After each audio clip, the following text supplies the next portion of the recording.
Rezeki biadillah ikhwas sekalian. Rezeki biadillah. Allah bukakan rezeki.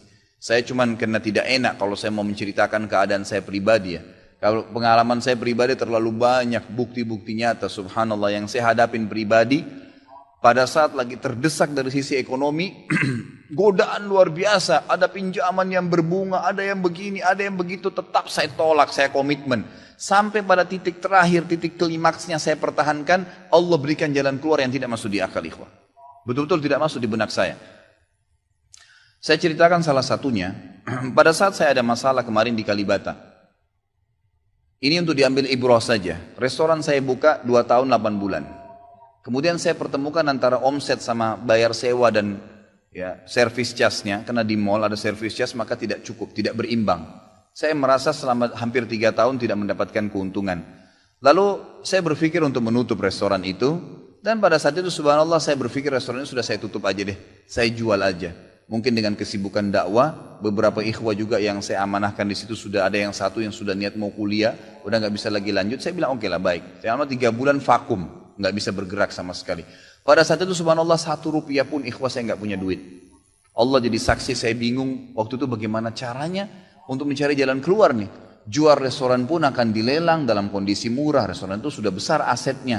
Ini gimana caranya saya nggak punya duit. Mindahin ke tempat lain butuh uang untuk sewa. Gitu kan. Membuka lagi butuh uang yang baru untuk membayar sewa yang tertunggak. Gitu kan. Tidak dibongkar juga akan dibongkar paksa. Ini kalau ada waktu tentu sampai waktu tentu. Kalau tidak ini akan dibongkar paksa. Subhanallah. Godaan luar biasa. Ada yang masuk saya tidak tahu dari mana. SMS masuk HP saya. Pinjaman dengan bunga yang ringan. 250 juta sampai 750 juta. Terus dari banyak perbankan saya nggak tahu tiba-tiba masuk. Saya tidak pernah iyakan. Selalu. Gitu kan. Saya cuma berusaha ikhtiar berdoa sama Allah. Tawarin kepada orang kalau ada yang mau punya saham dengan saya. Subhanallah. Pas titik klimaks 3 bulan kemarin. 3 bulan tutup ya sementara. Dan saya sudah berpikir mau jual pun sempat saya tawarkan belum ada yang beli. Saya tiap hari saja berdoa. Di masjid ini saya kedatangan seseorang. Jemaah pengajian saya, bukan jemaah pengajian sebenarnya. Dia rutin mengikuti ceramah kita ya yang diupload di YouTube dan tinggal di Paris. Orang Indonesia, orang kita tapi tinggal di sana. Datang selama ini dia selalu kalau saya punya program gali sumur diikut. Ada program kemarin badal haji ditipin uangnya. Selalu program sosial diikutin sama dia. Subhanallah pada saat lagi dia bilang sama saya SMS, Ustaz saya mau ke Jakarta, saya ingin hadir pengajian Ustaz langsung. Saya bilang baiklah kalau gitu silahkan fadhal. Selesai pengajian kita waktu itu selesai jam 9 malam kurang lebih seperti jam-jam seperti ini. Lalu kemudian dia datang sebelah saya belum pernah lihat orangnya. Lalu dia salaman sama saya, dia bilang Ustaz saya Pak John Firdaus, dia bilang sama saya gitu. Terus saya bilang, oh iya Pak, saya belum paham nih. Dia bilang, saya yang dari Paris Ustaz. Oh antum, terus salaman lah, ngobrol-ngobrol. Sampai ke mobil gitu kan. Saya sempat kasih dia beberapa buku yang biasa saya bawa di mobil. Ini akhi mungkin antum bisa baca-baca di sana sama keluarga dan seterusnya.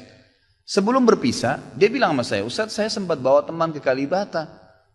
Kok saya mau ajak makan, tutup tempatnya Ustaz. Oh iya, ceritanya ada tunggakan pembayaran yang belum saya bayar dari sewanya karena tidak cukup antara omset penjualan dengan ini. Oh gitu Ustaz, iya. Kira-kira butuh berapa biaya? Saya bilang, mungkin saya butuh sekitar 250 juta untuk memutar kembali restoran ini. Karena butuh ada tunggakan 168 dan saya harus dengan biaya operasional sekitar 250 juta. Rencananya memang saya mau buka saham kalau memang ada yang mau masuk. Dia bilang sama saya tiba-tiba, ini cuma mau berpisah di sini, di depan masjid ini, dia bilang sama saya, Ustaz kalau Ustaz bilang, saya baru saja kemarin masukin anggaran dana saya 400 juta di satu perusahaan. Kalau saya tahu saya akan ikut sama Ustaz. Ya sudahlah akhi, qadarullah nggak apa-apa gitu kan. Tapi kalau emang Ustaz mau, saya coba pikirkan nanti saya pertimbangkan. Kira-kira berapa? Saya bilang saya akan buka saham 250 juta itu 10% dari omset antum akan ambil. Karena aset restoran sekarang 2,5 M. Baiklah, dia bilang sama saya gitu. Saya pulang ke Paris ini, hari Senin saya berangkat, saya bicara sama istri, saya langsung kasih berita ke Ustaz lalu saya kasih. Baiklah saya bilang kalau begitu. Dia pulang, subhanallah, saya pikir ya sudahlah, ini mungkin dia mau pertimbangkan lagi. Malamnya, pada malam itu juga, dia tiba-tiba SMS ke saya, dia bilang, Ustaz setelah saya musyawarah sama istri, saya akan transfer ke Ustaz dengan jumlah 250 itu, supaya bisa bergulir dan saya siap mengambil 10%-nya. Gitu kan, saya sujud syukur kepada Allah, alhamdulillah ada jalan keluar gitu. Subhanallah saya ke Kalibata, saya bicara besoknya sama GM-nya, saya ngobrol, ini gimana jalan keluar, saya sudah ada duitnya sekarang dan mau diputar. Oh udah gak bisa Pak Khalid, ini kan sudah 3 bulan vakum, udah gak bisa, harus dibongkar, udah tutup, nggak bisa lagi. Kalau Pak Halid mau pindah tempat lain silakan, atau mau buka sini kembali harus ganti nama. Baiklah, saya coba kembali kepada Allah SWT lagi berdoa, ya Allah berikan petunjuk, ada apa sebenarnya ini, bagaimana jalan keluarnya. Hati saya subhanallah cenderung untuk keluar, gitu kan. Udahlah mungkin saatnya untuk keluar dari situ, karena memang selama ini ada teman-teman saya berikan masukan juga yang sering datang, akhi di sini parkiran susah, akhi di sini kadang-kadang tidak ditahu dan seterusnya, lebih baik kalau ente keluar. Saya tiba-tiba berpikir mungkin saya keluar deh, saya iseng aja di condet saya mutar-mutar, coba deh saya cari ruko, mungkin ada, dengan 250 juta daripada saya bayar ke Kalibata, mendingan saya sewa ruko, mungkin bisa sewa 2 tahun, ya, mungkin 75 juta, 100 juta per tahun, saya bisa dapat 2 tahun, lalu saya coba gulirkan lagi. Dengan izin Allah, di depan rumah, di Jalan Raya Condet itu dekat rumah orang tua saya, ada 1 ruko, 2 ruko disambung, 3 tingkat, dan ruko itu bekas travel haji umroh, gitu kan. Pas dipasang spanduknya disewa, dikontrakin, gitu kan. Saya langsung tanya, saya telepon, setelah saya tinjau beberapa lokasi, kemudian saya tanya telepon. Dia bilang boleh, silakan Bapak lihat, saya lihat ke dalam, cocok, alhamdulillah 3 lantai itu. Kemudian saya tanya sewanya, ternyata dananya juga mencukupin, gitu kan, dananya mencukupin. Lalu kemudian saya mulailah ya proses, saya bayar sewanya, kemudian saya juga proses pemindahan, dan insya Allah dalam waktu dekat akan dibuka. Tapi saya melihat dari pelajaran sini ikhwah, bahwasanya jalan keluar dari Allah itu ribuan, jutaan jalan keluarnya. Sabarin aja, nikmatin prosesnya. Setiap penawaran haram, tolak, jangan pernah mau. Dengan izin Allah akan ada jalan keluar. Tidak ada. Kata Nabi SAW, "Man taraka syai'an lillah abdalahu khairan min." Gitu kan? Jadi tidak ada sama sekali. Subhanallah, pada saat itu saya harus bayar sewa 225 juta. Uang sisa 250 juta pada saat itu. Terus kemudian saya sempat telepon ke akh itu lagi, ya, Pak John, semoga Allah jaga beliau. Saya sempat telepon, kemudian saya katakan, akhi, kemarin antum bilang antum sempat masukin dana 450 di 400 di Jakarta itu. Bagaimana kalau antum tarik uang itu, kalau masih bisa, kita gabungin aja. Saham kan per 250 juta itu ada 10%. Antum ambil aja 30% dari semua total omset penjualan nanti. Tidak usah dengan 750, dengan 650 saja. Gitu kan?